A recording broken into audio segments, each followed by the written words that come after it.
अस्सलाम वालेकुम। वालेकुम अस्सलाम। साईं दावत है दे न? जी जी बिल्कुल साईं दावत है ॾियां।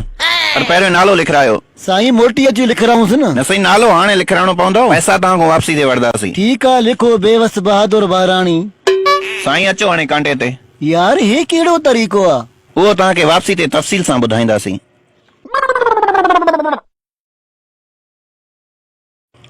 70 किलो बहादुर बाराणी लिखोसि। अलाए केड़ो सिस्टम शुरू कयो बस थो। हाणे फारिग वञो, हेॾे मानी हले थो, डटके खाओसि।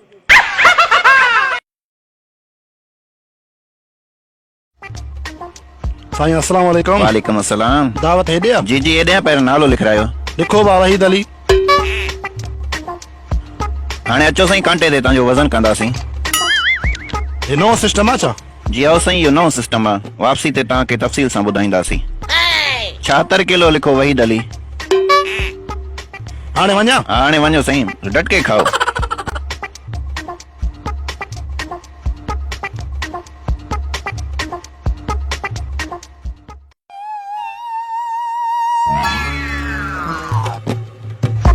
भाई मोहम्मद फारूक 500 लिख। हिकिड़ो मिंट भाऊ, तकड़ अचा भला, पहिरियों तव्हांजी तोर थींदी पोइ भली लिखायो था। साहिब हाणे अंदर वेंदे तोरियो थी। साईं बिल्कुलु वेंदे बि तव्हांजो वज़न कयोसीं, वापसी ते बि कयूं था। अचो महिरबानी करे। अलाए छा मुसीबत आहे यार। अबन जो अॻियों वज़न छा आहे? 61 किलो। ट्रेपा वधियल अथव साईं, ट्रेपा जा 1500 ॾियोसि। छो साईं छा सिस्टम आहे? साईं वधीक तव्हां को नथा वठूं, जेतिरो खाधो तो ओतिरो वठूं था। 1500 ॾियोसि। ॿीहर असां बि कांटो रखूं? भाऊ को मसलो न आहे, तव्हां 3 कांटा रखो, 1500 ॾियोसि। हा भा लिखोसि।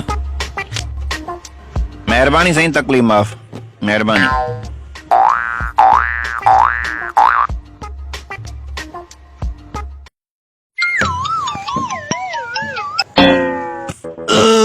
साईं मुंहिंजे नाले ते 500 लिखो।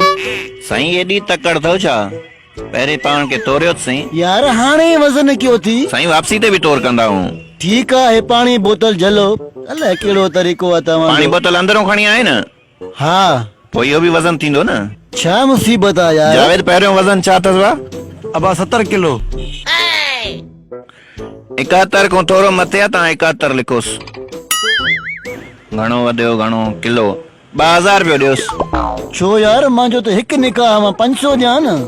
उहो दौर खाई वई चाचा, ही इमरान खान जो दौर आहे, महांगाई जो दौर आहे। हे कांटो बाक़ी छा लाइ रखियोसीं? अॻे हुयो निकाह ते 500, हाणे तो पा ते 500। जेतिरो खाईंदो ओतिरो ई ॾियणो पवंदो। पोइ मां किलो खाई वियुमि। ज़ाहिर किलो खाधो थी किलो वधे न। हर्षे तुंहिंजे साम्हूं लिखियल आहे, ॾिस। किले जा 2000। जी हा। अड़े मां मानी त घटि खाधी आहे, 3 दुंगियूं पाणी जा पीता आहिनि। पोइ मां तव्हांखे थोरी चयो आहे मानी घटि खाओ। हाणे ॾियोसि 2000 रुपया ॾियोसि।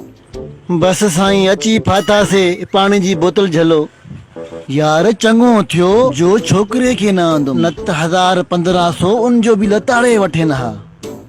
साईं तोर हिसाब सां तव्हां सां ॿधल आहियूं। हे नोट ॾिसे थो न, सुभाणे अहिड़ा 4 वठदो मैं। साईं को मसलो न आहे, जेतिरो खाईंदमि ओतिरो वठदो न। अब इहा बोतल ते हेरे कर, इन जा बि पैसा वता थो। साईं पोइ मुफ़्त में असां बि न आंदासीं। अॼु कम लाइ रखियो थो, अलाह पुॼदो। तव्हांजो अॻे 500 ॾेई करे सॼो अका खे खारायूं वञो पिया, अञा असांखे अलाह पुॼदो।